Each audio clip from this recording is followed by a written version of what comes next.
Indonesian President Joko Widodo has sworn in 6 new ministers in a major cabinet reshuffle. It comes as the administration works to get a better handle on Southeast Asia's worst COVID-19 outbreak. Experts say the move reflects Mr Widodo's intention to shore up the battered economy and gain back public trust after several graft scandals. The new ministers take over the portfolios of trade, tourism and social affairs. But in the spotlight is the nation's new health minister. Former banker Budi Gunadi Sadikin is taking on the job. Mr Budi is also leading the country's economic recovery task force. Chani Vadvani has more. Well, Mr. Budi is widely known for his managerial and organizational skills. We know that President Joko Widodo is looking to roll out Indonesia's vaccination program in January.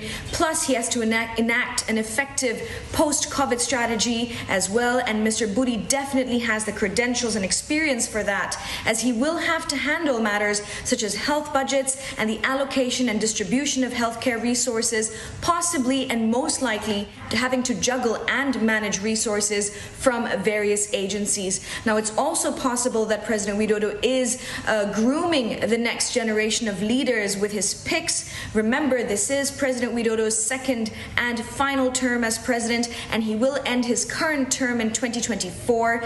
If we look at the profiles of some of the new ministers, new trade minister Muhammad Lutfi, for example, was previously head of Indonesia's investment coordinating board. He also served as trade minister, Indonesian ambassador to Japan, and Indonesian ambassador to the US before being inaugurated as trade minister once again. So he's had a long and illustrious career. Sandiaga Uno, new minister for tourism and creative economy. He previously served as deputy Jakarta governor. He was also Prabowo Subianto's vice president running mate as the two went up against President Widodo in the last presidential elections. They're both the two men considered to be relatively young Indonesian leaders, and both have led the influential Indonesian Young Entrepreneurs Association. So it would not be surprising if the two men did indeed harbor presidential ambitions, and the two also don't share too close ties to existing established